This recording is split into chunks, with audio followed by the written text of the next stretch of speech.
तर आळंदीतील वाढत्या बाल लैंगिक अत्याचारांच्या घटनांची नोंद महिला आयोगानं घेतल्यानंतर या परिसरात असणाऱ्या 175 वारकरी शिक्षण संस्थांचा सर्व्हे केला जातोय। त्यासाठी 20 समित्या गठीत करण्यात आलेल्या आहेत। एका समितीत एक अध्यक्ष आणि 2 सदस्य असतील।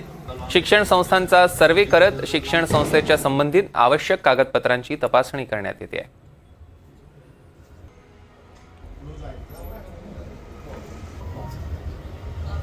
आपण बघतोय बाललैंगिक अत्याचाराच्या घटनेनंतर आता प्रशासन अलर्ट मोडवर। आळंदीतील 175 वारकरी शिक्षण संस्थांचा सर्वे, समितीत एक अध्यक्ष आणि 2 सदस्यांचा समावेश असेल। याचाच आढावा घेतलाय आमचे प्रतिनिधी सूरज कसबे यांनी। शिक्षण संस्थांमध्ये वाढत्या बाललैंगिक अत्याचाराच्या घटना लक्षात घेता महिला आयोगाने या आळंदीतील शिक्षण संस्थांची चौकशी करण्याचे निर्देश दिले। त्यानंतर 20 समित्या गठीत करण्यात आल्यात।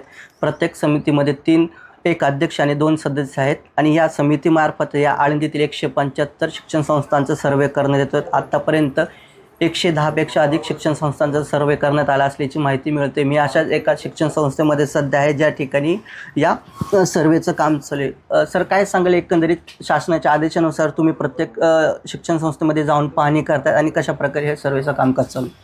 शासनाच्या निर्देशानुसार आम्ही वारकरी शिक्षण संस्था ज्या आहेत त्यांच्या त्या प्रत्यक्ष भेटी देऊन सनी जी शासनाकडून आम्हाला नियमावली प्रश्नावली देण्यात आलेली आहे त्या प्रश्नावलीच्या अधीन राहून त्या ठिकाणी त्या सुविधा उपलब्ध आहेत किंवा नाहीत याची माहिती घेत आहोत। तसेच त्या संस्था अधिकृत अनधिकृत आहेत, त्यांचं नोंदणी प्रमाणपत्र आहे किंवा नाही याचीसुद्धा माहिती घेत आहोत। प्रश्नावलीमध्ये दिलेल्या प्रश्नांनुसार आम्ही प्रत्येक ठिकाणी जाऊन संस्था चालक यांना स्वतः त्या प्रश्नांना विचारतो आणि त्यातून त्यांच्याकडून मिळणारी उत्तरं आणि प्रत्यक्ष त्या ठिकाणची परिस्थिती याचा आढावा घेऊन सनी आम्ही त्याचा अहवाल तयार करून शासनाकडे सादर करणार आहोत। साधारण कुठल्या प्रकारचे प्रश्नावली?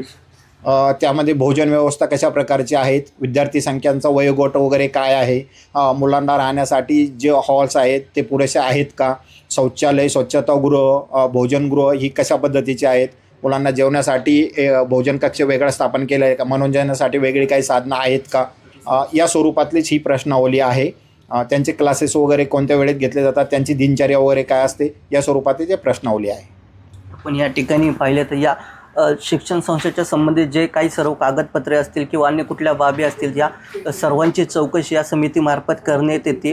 आज संध्याकाळपर्यंत हा सर्वे पूर्ण होणार असल्याची माहिती प्रशासनाच्या वतीने देण्यात आली। या नंतर जो काही अहवाल येईल तो समोर महिला बालविकास आयोगाच्या सादर केला जाईल आणि त्यानंतरच या आळंदीतील वारकरी शिक्षण संस्थांच्या संदर्भात पुढील निर्देश देण्यात येतील। सूरज कसबे, NDTV मराठी, आळंदी देवाची।